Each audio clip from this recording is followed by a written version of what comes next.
This episode of Mythbusters. There may be bricks everywhere. A barrel of bricks and the world's unluckiest builder. We gotta go now. Answering nature's call. Oh, man. Warm. On an electrified third rail.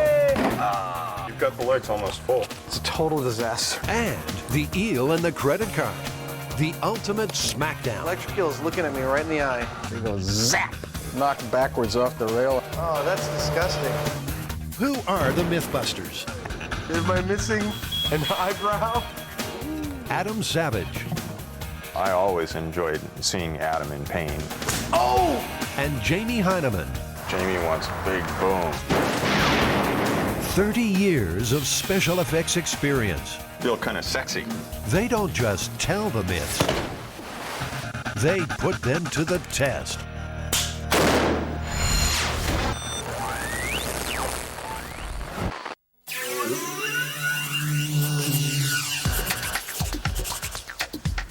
This one is the barrel of bricks myth. Oh, this is the one the guy is trying to take bricks off of a roof and the barrel's too heavy and it drags him up, hits him on the way up. Cracks his skull, injures his collarbone, keeps shooting straight up until he's about 2 knuckles deep into the pulley. Of course, the barrel exploded when it hit the ground, losing the load. Then his weight was obviously heavier than the barrel's weight. The barrel goes back up and this guy goes back down. He hits the barrel about halfway down. And I'd even heard that he then let go of the rope and what was remaining of the barrel came down and hit him. But he survives. Yes. So we're gonna replicate this. Yeah, it's gonna be tricky. This is a study in physics and bad luck. Victim holds rope, heavy barrel pulls him up. The barrel breaks and loses its load, so the victim falls. Victim lets go of the rope, gravity does the rest. To test this myth, the guys will have to create a building site scaffold 30 feet high. They'll run a rope through a pulley at the top with a 500-pound barrel of bricks on one side and the victim on the other.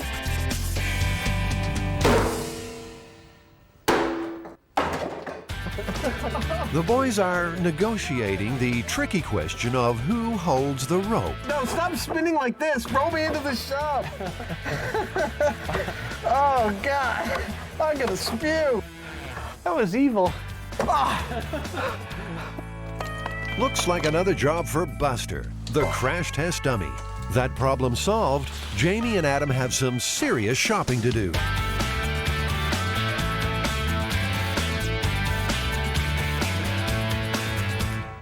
First, they need a rope and pulley capable of lifting 500 pounds. This is a roofer's block.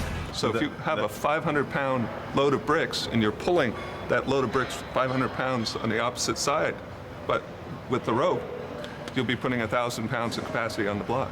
This is a more traditional rope. It's manila. It's made out of tree fiber. Of course, it's a little rougher on the hand. Manila rope. That'll hog tie this myth, which just might have some truth to it. So is the myth widely known in the rigging industry? I mean, Yeah. a lot of people know about this one? I think so. I think that's, yeah, I recall it. I remember hearing the story a couple of times, so it's quite a calamity. Over at the Brickyard, Kevin's heard about this one too. I think I may have seen it in a trade magazine where he had put in a claim to workers' comp or something like that. Truth is stranger than fiction. According to folklorist Heather Joseph Witham, this story regularly pops up in print. It purports to be an accident report or a workers' compensation claim or something like that. So it's by showing the written form of it, it has more veracity and seems more truthful. Almost like Wile E. Coyote on one of his adventures, getting hit here, getting hit there, dying here, dying there. For some reason, we think that's funny or interesting. It's interesting enough to have the guys testing the rig back at the workshop. Nothing is left to chance. This is serious business. Thank you. There we go. That's what I needed to do.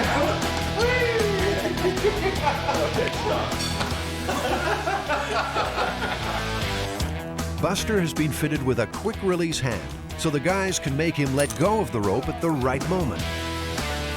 In this myth, precision is everything. We get to see what happens when you fall from 8 feet. Okay, go ahead. The quick release failed its first test. Adam, it's a good thing to figure all this out before we get down there with 500 pounds of bricks on the end of that line. I have some ideas about how to fix that. I gotta say, that looks like it hurt. Unfortunately for Buster, there's more to come.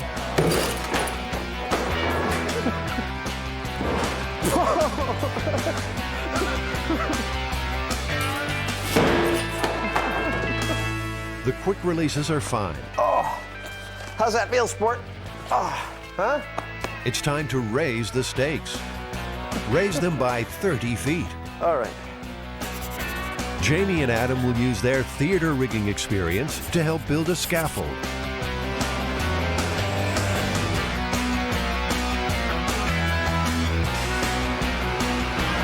You got any idea what these are for? Oh, okay. Am I about to feel really, really stupid? Probably.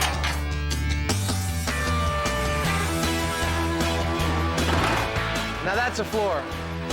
Both of them know the risks. More than 10 feet, you can break limbs. At where we are at about 30 feet, you could easily die falling that high. The pulley is attached to a crossbar at the top of the scaffold. With 500 pounds in the barrel, plus the counterbalance on the other side, there'll be 1,000 pounds of pressure on the rig.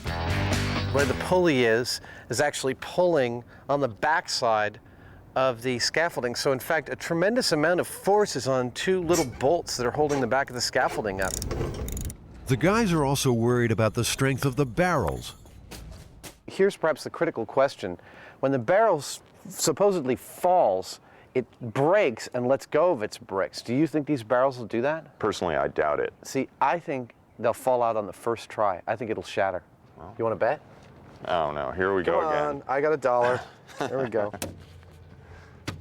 You want to drop some bricks? Yeah. Okay, let's go. Wait a second. The empty barrel is raised into position on the pulley and tied onto the fender of Jamie's truck. Latching on. Got it. Buster's quick release hand is attached. Okay. And things start to get dangerous. 500 pounds of bricks will be loaded into the barrel. Everybody keep their eyes on the barrel and keep yourself out of its path. A lot of creaking going on up here. Our main pipe is bending a little bit. If that pipe bends any more, the whole rig could crash. Back me away from this a little bit. Jamie's got the last bricks in, but they don't know how long the rig will hold. The rope's stretched about maybe 5 feet. We're down about 20 feet. I'm not even sure actually that the pulley's going to stay on that pipe. The pipe's bending. We got to go now. Yeah. Okay? In 5, 4, 3, 2, 1.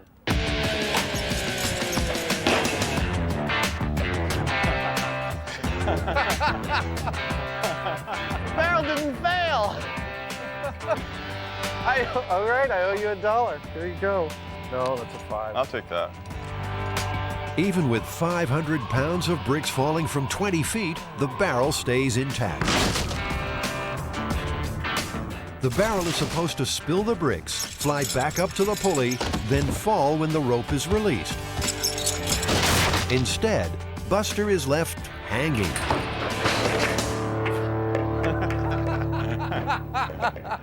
So far, everything seems to be spot on. The amount of weight in the barrel is certainly enough to really launch this guy. It was violent. It made him sling into the barrel. It whipped him around all over the place. And, you know, we just need to get the whole thing timed just right. It's not only timing, they have to strengthen the rig by putting in a second pipe to share the load. I think you should just try it again with this barrel. I'm not even sure it'll hold 500 pounds. Jamie's gambling that it's still pretty strong. In fact, he's taking off some of the steel reinforcing bands. He's not convinced that even if the bottom falls out, that the bricks would come out because the barrel has got a shape like this, and I think the bricks would wedge in. I think he's totally wrong. He's on. They'll soon know who's right. The rig is holding and ready to go. 3, 2, 1. Oh! Damn barrel! It didn't do squat. What is this? This barrel is too damn strong. You know what? I was right. All right, you were right. This 2,000-year-old technology is proving a tough nut to crack. Unexpectedly, the problem isn't the bottom, but the sides. You know, I'm starting to believe that the myth didn't happen because of the nature of the taper and these steel bands that are on it, it just doesn't want to let go of those bricks.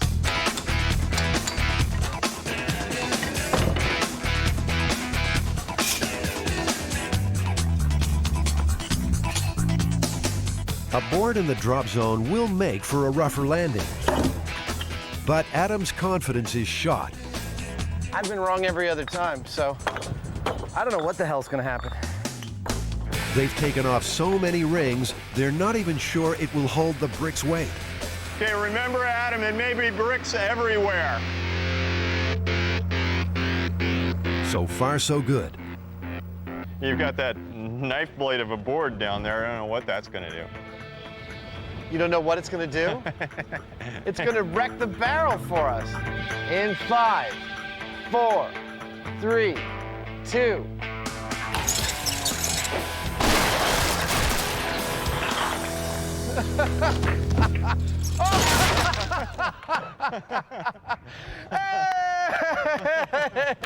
It worked perfectly.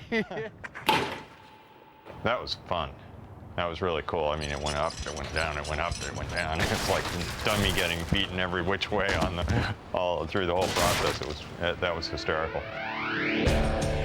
Best of all, they finally managed to break the barrel. The board did the trick. But what does it mean for the myth? If you were dumb enough to load a barrel that had already been modified to fail, I'd see that the sequence of events is definitely possible. Just the fact that we were able to get what we got is I believe, very strong proof that it was conceivable. But alas, not true.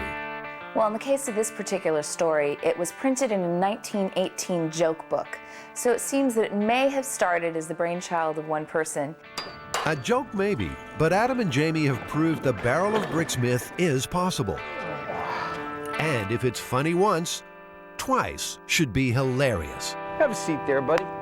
Your life's about to get really hard. 3, 2, 1.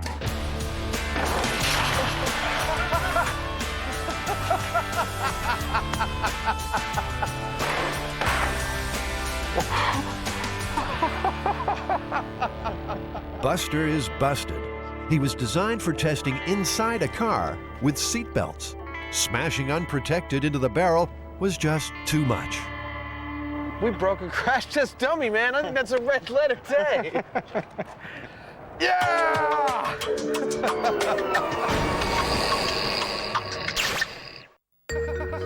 It's late. You've had a few drinks. There's no train expected. Nature's calling. What could possibly go wrong?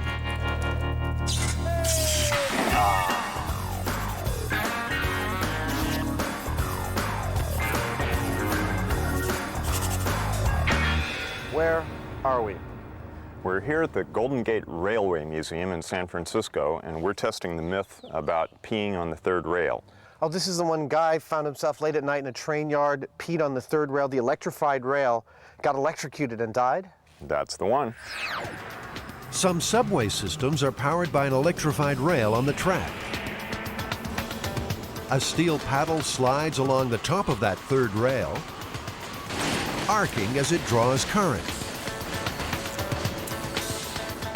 There's enough power in the New York subway to light the whole state of Vermont. High-tension feeder board.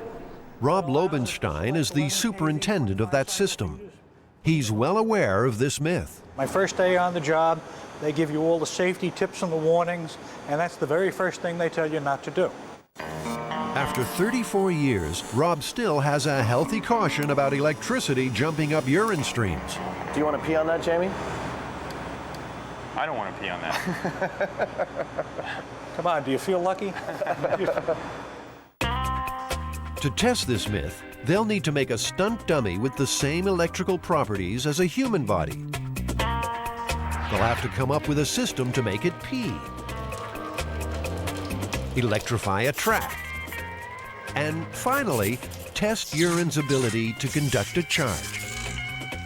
So the boys need a dummy that can answer nature's call. They'll start with the skeleton. Okay, this is actually a nice one. Did it come with a body bag? Oh, dang!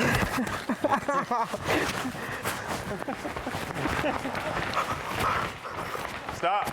I'll always miss my old skeleton. It's too bad. He got his head blown off with a Mannlicher Carcano rifle. In the past, they've encased a skeleton in a product called ballistics gel, which is used to test bullets. The guys think it might work well here, too. It has nearly exactly the same electrical resistance as the human body. They just need to mold it into shape.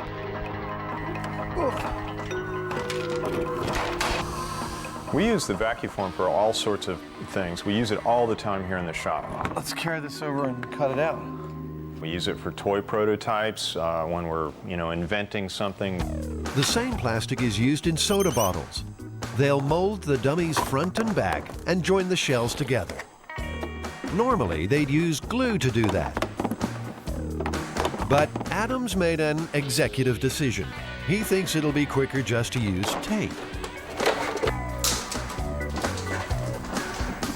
He's looking pretty healthy. I've always wanted my own full-sized, visible human. The same speed that Adam has when he goes through and does a job will elicit an occasional mistake because he doesn't think before he does something.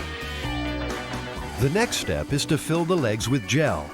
Crucial for the experiment, that will give them the same electrical properties as humans. They make this stuff out of boiled down animal products like cow hooves. It's really vile. Stop. Stop. Adam's tape is not holding. Damn it.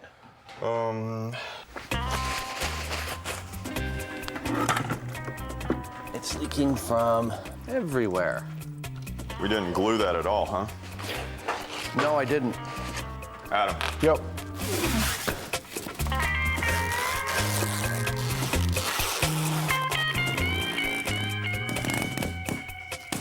Oh, stop playing. Let's do this. That's such a good sound. There we go. Hey, look at that. It's filling up. Not for long. Now both feet are leaking. Come on. Come on. Oh, it's slanted sideways. Oh. If we get lots of ice in here really fast, we'll be okay. Ballistics gel sets solid when cooled, but they only have 4 bags of ice. I kind of think you're... There we go. That's fast enough. Is there a spigot on this garbage can? No.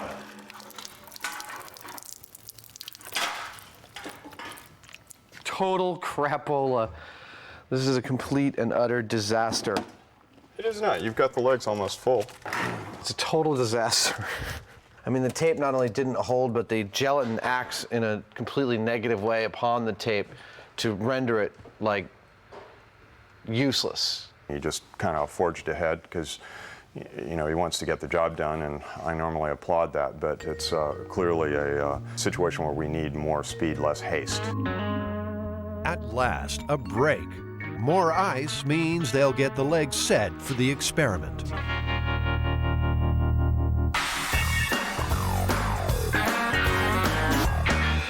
One thing that keeps bothering me about this is that, you know, urine itself is probably not going to conduct all that much. I mean, we don't really know, but I can't imagine that you're going to be able to conduct current like you would with a wire. Yeah. And so the dirty work begins. Oh, it's warm. What this boils down to is how much current can we actually carry through about a 1/4-inch diameter stream of urine? And is it enough to kill you? The guys know it's not just the number of volts in a shock that hurts you, but rather the amount of electricity that actually flows through you, called the current. They can work out how much current will zap a third rail victim if they know 2 other facts. They need to find out the electrical resistance of urine. So it's about 10,000 ohms, which is just what we expected. And they know a subway train runs on about 650 volts. Your home sockets are 110. They'll match the subway with a transformer from a fluorescent light. If you had a rather robust stream of urine and you were able to spray it up on the ceiling in a, you know, into a fluorescent lamp, you would probably receive the same effect as peeing on the third rail. A famous electrical formula called Ohm's law says the current equals voltage divided by resistance. So 650 volts passing through urine at 10,000 ohms resistance means there'll be a current of 65 milliamps. Just 30 milliamps is enough to paralyze your breathing. 65 can give you a heart attack. So that part of the myth is true. Urine can carry a shock big enough to kill you. In this dry run, they'll try to pass that current through a tube of donated urine, through ballistics gel, and into a relay switch triggered at 65 milliamps. We'll be cooking with gas. And I think we should hear the thing click if it's going to work if I plug it in right now. There you go. That's fantastic. Something actually worked for a change. So they've got the body built, tested the urine, now for the bionic bladder. Well, here on Mythbusters, it seems we'll do just about anything for science. We've got 250 milliliters there.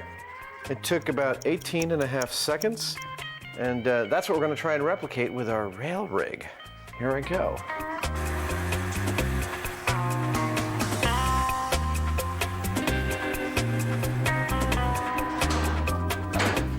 Start in now. 5 seconds.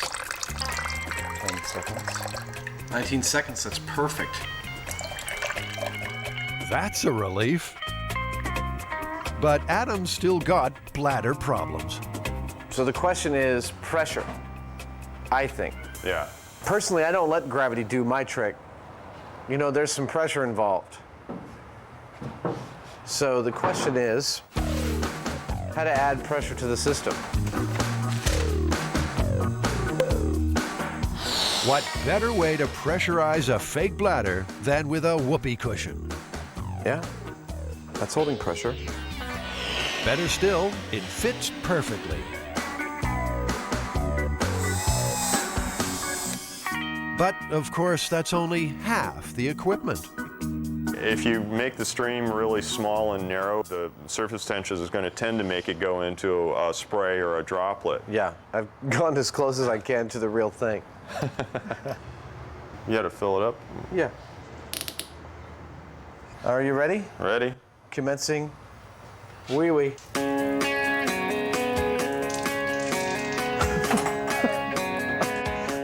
Looks like a pretty convincing stream to me. Yeah. Getting urine everywhere. It looks okay, but how close to real is it? What they need is a comparison. Volunteers?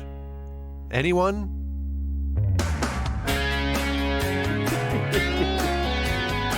Once more, Adam is forced to offer his bladder and dignity to science. Here on Mythbusters, we're prepared to put our pants on the floor for you.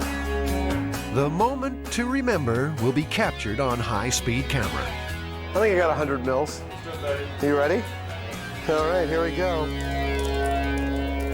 This is not our ballistics dummy that we're looking at here, right? It's a real live dummy, is what it is. All right. We have a match. Finally, Adam has a leak he's happy with. You know, the science is good. We know why things are working and why they're not working, and we're getting some really good results. I'm having a great time, as dirty as the work is. Okay. There we go. The Mythbusters are ready to ride the third rail. That's good. Where's the wee bottle I have to go? I guess I can hold it until we're down there. Oh, man.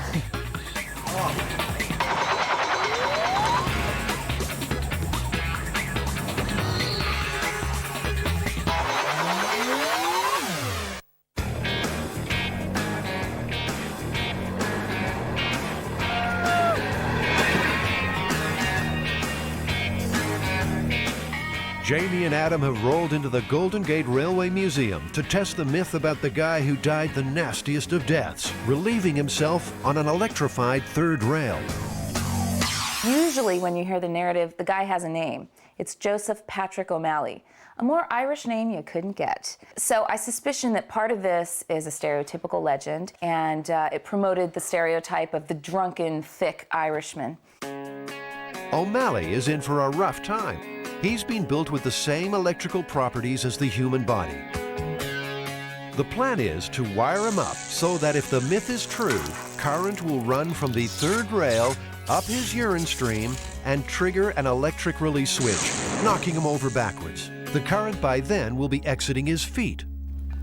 There's no third rail here, so they'll build their own, attaching a section of track to a 650-volt transformer. And once in position, there's the delicate but most important issue. Oh, perfect. Okay. How's the P aim look? P aim looks pretty good to me. I think that's going to hit handily. Okay. He looks beautiful. I wouldn't mind having this in my house. Start to stink after a while. Yeah, I've had that problem before. Adam, is your bladder ready to do the real thing? Yeah, we've got it set up basically the way we think it would be set up in real life, the way someone would actually happen across the situation. It's a dry day, the ground is dry. Our subject is wearing normal rubber-soled shoes. He's having a wee on the rail. There's no wires around him. We'll electrify the rail and we'll see what happens to him. The guys will stand on a rubber mat to insulate them. O'Malley, well, he probably wishes he'd had that drink. The electric release is like a human heart. If it's triggered, he's a dead man.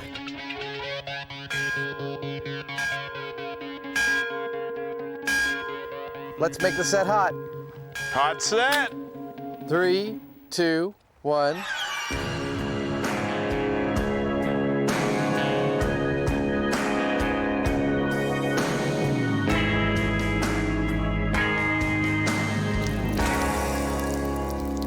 Nothing. The release wasn't triggered. O'Malley lives another day. Adam's putting on a brave face. That's exactly what I expected. He's got rubber-soled shoes, he's on dry ground. There's no way a mere 600 volts is going to arc through his shoes. But there's life in this myth yet. Maybe it was a rainy night. The guy's shoes were wet. That would help complete the circuit with the ground. Bladder recharging. Hot set. We're electrified, here we go.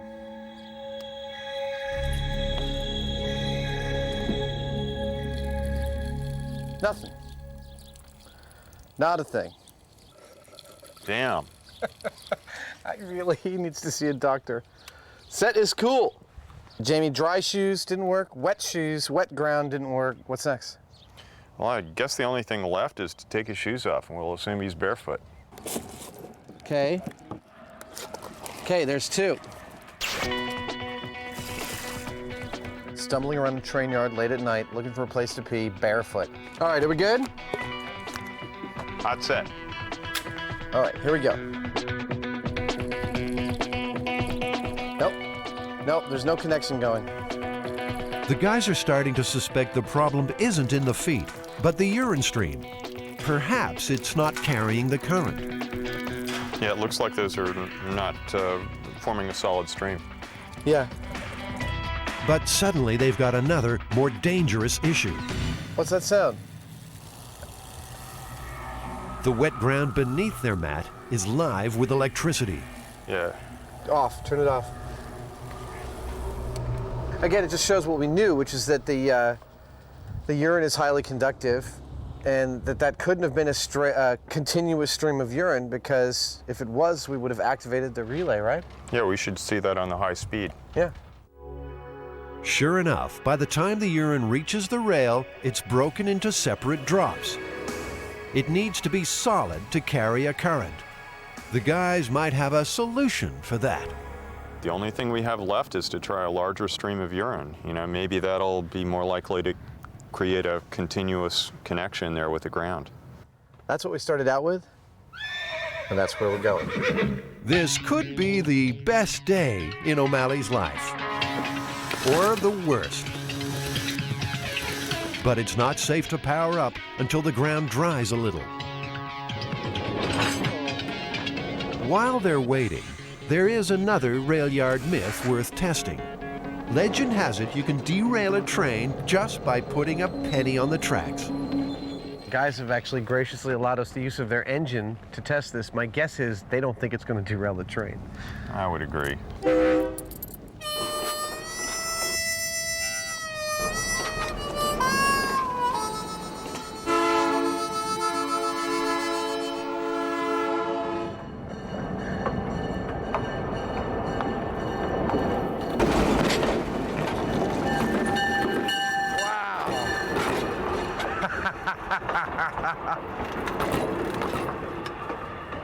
Oh, yeah. Look at this. Oh my God, they're really hot. This myth isn't just busted, it's flattened. Actually, it's very rare that you'll get more. Rob, the engineer, is not too surprised. So, Rob, do you think a penny can derail a train? Absolutely not, unless it's lodged in the engineer's eye. That's good.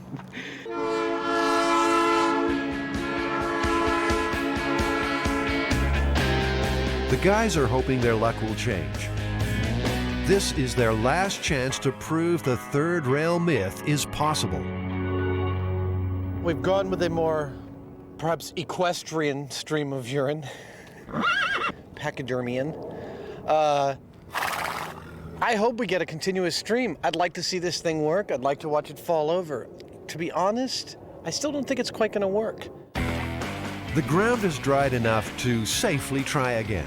The larger, anatomically dubious stream will stay solid longer. And they decided to give the myth another helping hand, moving the rail closer. I always like to hold on tight to whatever I'm sitting on. The bladder is full, the rail is set, the electrics are good. We're good for the close-up test. Powering up. Powering up. If this setup doesn't complete the circuit, trigger the release, and kill O'Malley, it will certainly kill the myth. All right, and 3, 2, 1. Hey! It worked. Yeah, it's 6 inches away from the It just rail. goes to show, do not grab the third rail with both hands and on it from 3 inches away. Oh man, wait a second. I gotta take a leak. Woo! That'll never make it in the show.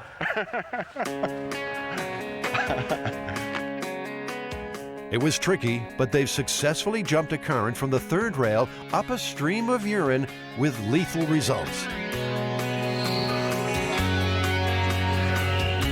So after all the testing we did, Jamie, do you think it's possible to electrocute yourself by peeing on the third rail? Maybe given the right circumstances, it's raining, the ground's wet, his shoes are wet, or maybe he's not wearing shoes. Could happen. In fact, there are no recorded cases of O'Malley or anyone else dying like this in the New York subway. Watching it break up in every stream that we've photographed, just doesn't look like you could make a solid connection. I'd say that's a myth busted. Not that I'd be peeing on the third rail anytime soon. Hey! Oh! You're watching Mythbusters. Isn't that right? 2 million dead fish, a demagnetized credit card, more slime than the Ghostbusters, and Jamie and Adam have a slippery myth by the gills. Well, that's a sight for sore eyes. Oh my God. Imagine the wallet that you can make out of this one.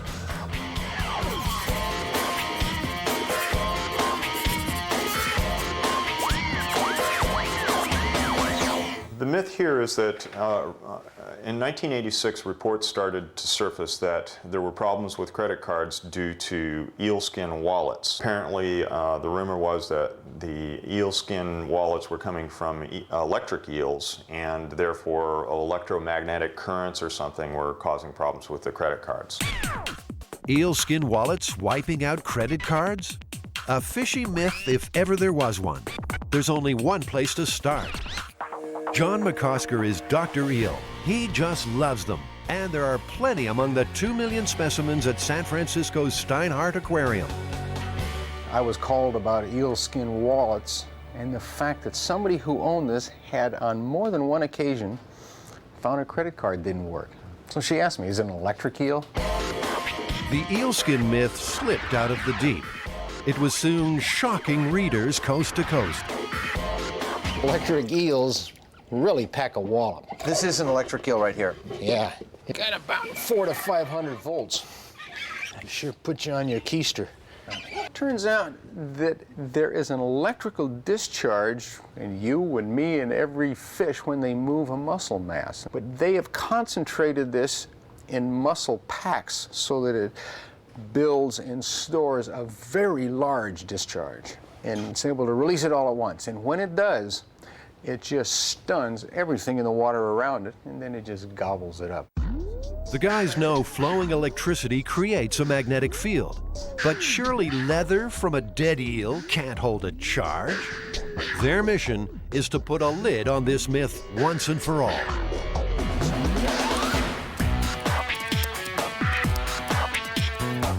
They'll start by making up a bunch of stunt credit cards using a magnetic rider.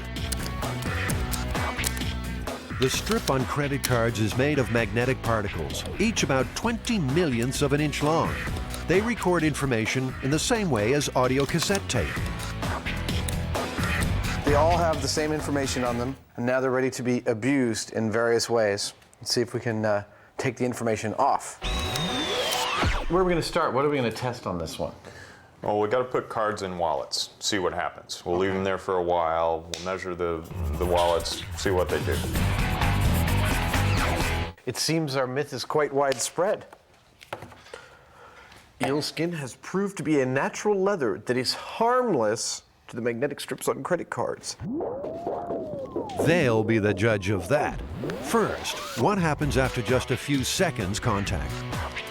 Want to swipe them, see if anything happened? Yeah. There it is. All the data. No surprise there. Maybe it needs some wear and tear. There you go. Wallet didn't do anything to it. Let's leave those in there for 24 hours or something and see what happens to them after that. Another theory, actually, is that during the tanning process, residue could get left on the wallet that gives it a small charge that could demagnetize a card. Something like that might have iron particles or something in it that they've impregnated the leather with. Yeah, and if such a thing is possible, we should be able to test for it.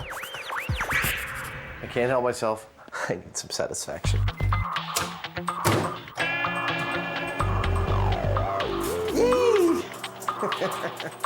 It's like a bad television effect, but it's happening right in my microwave. Ah, that's the best. The microwave arced the metal in the disc. If the tanning process leaves metal in the wallet, it should do the same thing. Well, normally we'd see some kind of sparking going on, wouldn't we? Normally we would. You think it's hot? Might be warming up a little bit. No sparks, no metal. The guys need to find another explanation. It's warm. That's about it. You know, Adam, there's a common theme to all this. You're putting it in and out of your pocket, you're creating a static charge maybe that the wallet's retaining, and then it's messing with the credit cards. Yeah. You know, I don't know, but it's a common theme with all of the stories.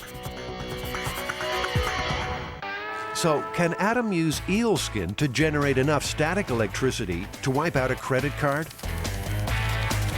The charge is stored in this capacitor. Oh, okay, I am able to generate a very small amount of static this way. Maybe some nylon underwear will do the trick. Let's see what we get. It works just fine. They just can't seem to get a grip on this eel skin myth. Maybe that's because there's a twist in the tail. So eel skin wallets aren't actually made of eel skin at all, right? Well, not electric eels, not moray eels, or any other kind of eel. Actually, made from a disgusting fish called a hagfish, called the slime eel. Now this is a slime eel. You gotta be a little odd to like slime eels. Somewhere, somehow, a fisherman discovered this skin makes great leather. You know, I wouldn't look at this and think, wallet. No. This is Adam and Jamie's lucky day. The aquarium has live hagfish. They just look like snot in the bottom of the tank. Look at this! Wow! Look at this thing. Looks like the mummy. Isn't that great? I'd rather put my hands in formaldehyde than in a tank full of hagfish. The slime is a defense mechanism in the wild, which seems to work pretty well in captivity too. Oh, that's disgusting. Yeah, that's really spectacular. Move. Oh, There you go. Oh, please get it. there we go. There we go. You guys are hired. I warned you. Yeah, no, I know. They are no closer to busting this myth. The slime eel left them empty-handed. Or did it?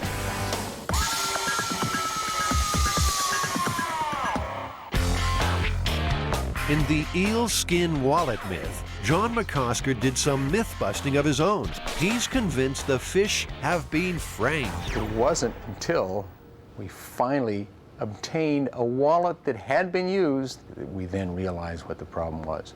What turned out to be the problem?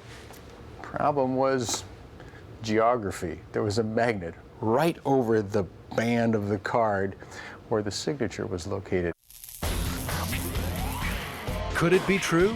Could a small magnetic clasp be erasing bank details? How hard is it to wipe out a credit card anyway? Jamie and Adam vow to find out. We should point out that the way this holds the bills together is magnetic. Yeah. Okay. Shall we try and read it? I read it just fine.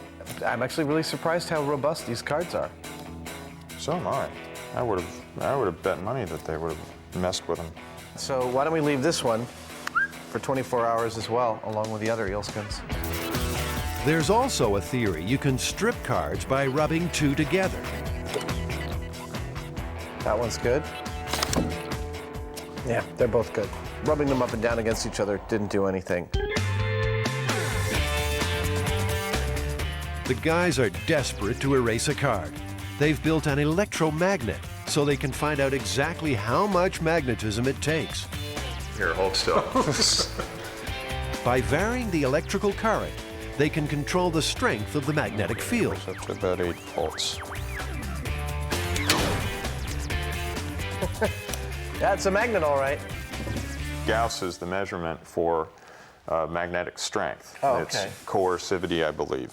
And so we have this little nifty device that reads that. 1. The Earth's magnetic pull is about 1 Gauss. They'll be testing well beyond that. So this is 650 Gauss. Yeah. 1/1000. Okay. Let's see.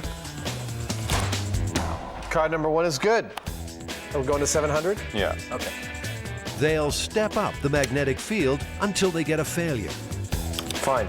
800 Gauss, man. Are you crazy? Nothing. Looks like the everyday credit card is tougher than they thought. Time to step on the Gauss. Okay, 1,600 Gauss. Something tells me that nothing's going to happen. It's good. Now, wave this card like half a centimeter above the magnet.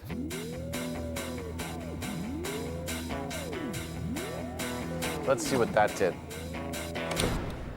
Hey, we got a read error. Read error. We got a read error. Swiping the card has proved the key. By moving it through the field, the tiny magnetic particles in the strip are dragged out of alignment. 1,000 Gauss. Number 4 is totally screwed. Number 4 is bad. I would say that we could call 1,000 Gauss the point at which the cards regularly start to fail. There's nowhere near that much magnetism in the wallet. So could the person in the myth have come into contact with it some other way? Calling this cell phone, I didn't get anything above 30 Gauss. Nope. Nothing.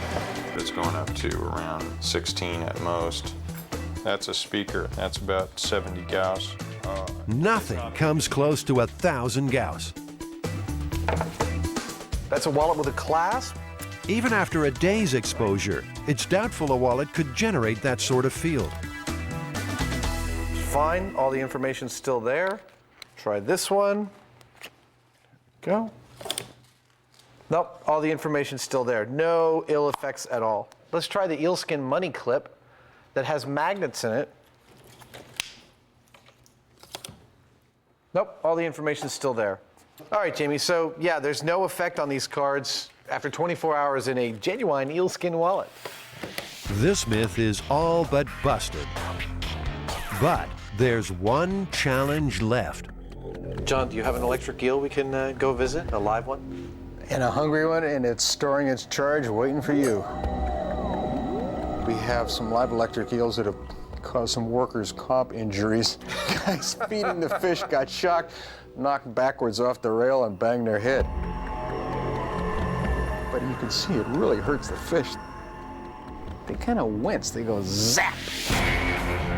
There's enough power swimming around the bottom of that tank to stun a horse. Let's put this card in the tank with the electric eel who's right inside here. Got the Gauss meter set up all the way at the end, so if he gives a jolt, you should be able to read it.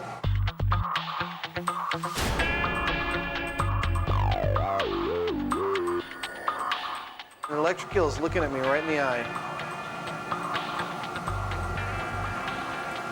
Are you getting any kind of reading at all? No, I'm just getting minuscule variations, nothing at all really.